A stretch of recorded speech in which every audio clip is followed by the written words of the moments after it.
Made के चेहरे की हवाइयां उड़ी हुई थीं। वो जोर जोर से चीख रही थी। उसकी आवाज सुन सब जीवन के कमरे की ओर दौड़े। महल का सीनियर गार्ड मेड को देखकर बोला, क्या हुआ है यहाँ? शोर क्यों मचा है? मेड बहुत डरी हुई थी। उसने जीवन की ओर इशारा कर दिया। गार्ड ने जैसे ही जीवन को देखा, उसके होश उड़ गए। वो मेड पर चिल्लाया, मास्टर की यह हालत? यहाँ कौन आया था? सच बताओ वरना गर्दन उड़ा दूंगा। मुझे कुछ नहीं मालूम। मैं तो बस चाय देने आई थी, लेकिन अंदर आई तो मास्टर को ऐसे इंजर्ड देखा तो डर गई। गार्ड को मेड की बात पर यकीन नहीं होता। वो उसकी बाह पकड़कर जोर से खींचता है। मेड दर्द से चीख पड़ी, मुझे सच में कुछ नहीं मालूम। मेरा यकीन करो, मैं कुछ नहीं जानती। तुम सबसे पहले इस कमरे में आई और सबसे पहले तुमने मास्टर को देखा और कह रही हो कि कुछ नहीं जानती। गार्ड गुस्से में था। उसे अपनी सिक्योरिटी में भी टेंशन थी, क्योंकि कोई अंदर आकर जीवन को जख्मी कर गया और उसका सिक्योरिटी सिस्टम कुछ भांप ना सका। वो मेड पर लगातार चीख रहा था। उसके आसपास बाकी नौकर भी इकट्ठा हो गए। सबके चेहरे पर टेंशन थी। तभी एक बूढ़ा आदमी वहां आया और जोर से बोला, ये भीड़ क्यों लगाई है? क्या महल के रूल्स और डिसिप्लिन भूल गए सब? नौकरानी चीख रही थी और अपनी बेगुनाही के लिए एक बार रिक्वेस्ट कर रही थी। कबीले के एक बूढ़े आदमी ने कमरे के अंदर एंटर किया। वो जीवन को देखकर चौंक गया। जीवन की ये हालत? डॉक्टर को बुलाओ तुरंत। जीवन जख्मी हालत में बेसुध कमरे में था और लगातार बड़बड़ा रहा था। बड़े ओझा, ये नौकरानी सबसे पहले कमरे में आई, लेकिन खुद को इनोसेंट बोल रही है। बूढ़े ने मेड की ओर देखा। वो एक्सपीरियंस टीचर था। मेड के बिहेवियर से क्लियर था कि वो दोषी नहीं है। बूढ़े ने कहा, उसे जाने दो, वो निर्दोष है। गार्ड ने मेड की बाह छोड़ दी। पूरा एटमॉस्फेयर एक अजीब सी गंध और घबराहट से भर गया। महल का हर नौकर डरा सहमा था।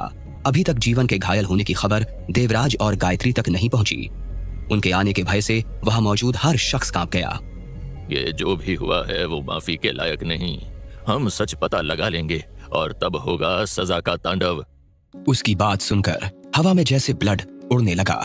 बूढ़े के साथ खड़े और सीनियर्स भी जीवन की हालत देख टेंस थे, क्योंकि वो जानते थे कि गायत्री के पास माफी जैसा कोई शब्द नहीं।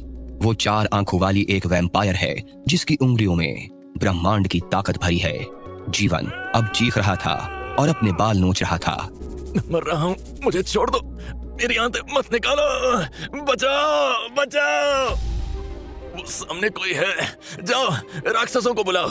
मेरी गन कहाँ है? मैं हवा में हूँ, मुझे उल्टी आ रही है। जीवन पागलों की तरह अपने पेट को पकड़े उल्टी करने की कोशिश कर रहा था। सब उसे देख रहे थे। बूढ़ा आदमी बेचैनी से बोला, कल तक जीवन बिल्कुल ठीक था, आज अचानक ऐसी हालत, ये कुछ ठीक संकेत नहीं।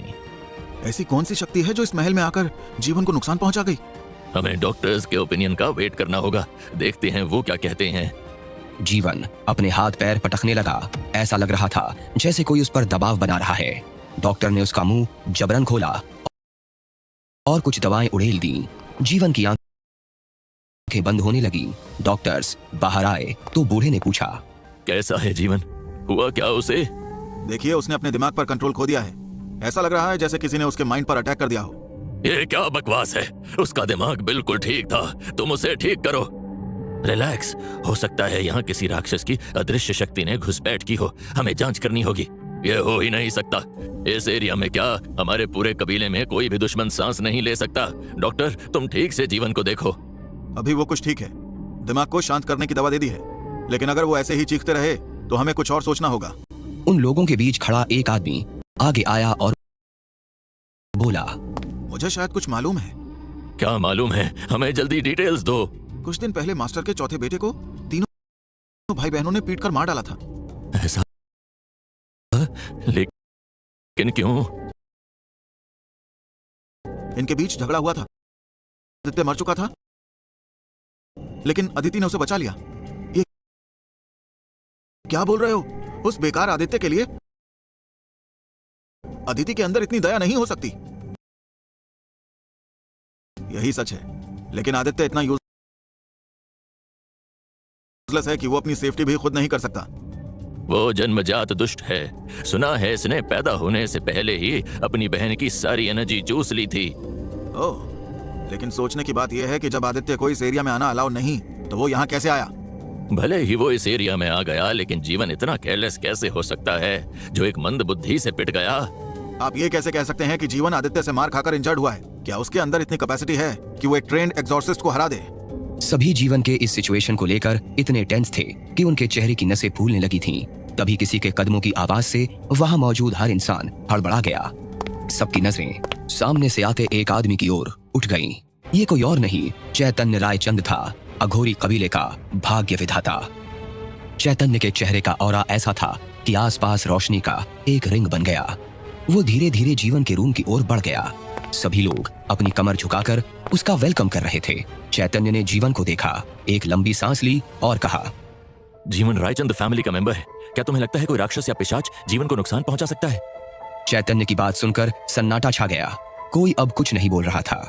हवा में उड़ती अजीब गंध जीवन के आसपास इकट्ठा हो गई। चैतन्य ने अपनी आंखें बंद की और कुछ मंत्र बोलने लगा। ओम ह्रीं क्लीं यम फट रिम रिम। चैतन्य अचानक आंख खोलकर बूढ़े आदमी से बोला, जाओ मेरा अमृत लेकर आओ। बूढ़ा जल्दी से कॉरिडोर से निकलता हुआ चैतन्य की लेबोरेटरी की ओर बढ़ गया और तेजी से वापस लौट आया।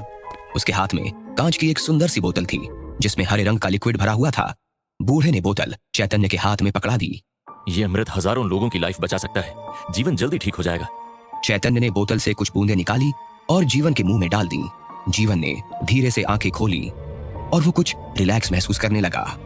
जीवन ने अपने बाल नोचने छोड़ दिए। उसकी आंखें भी नॉर्मल होने लगी।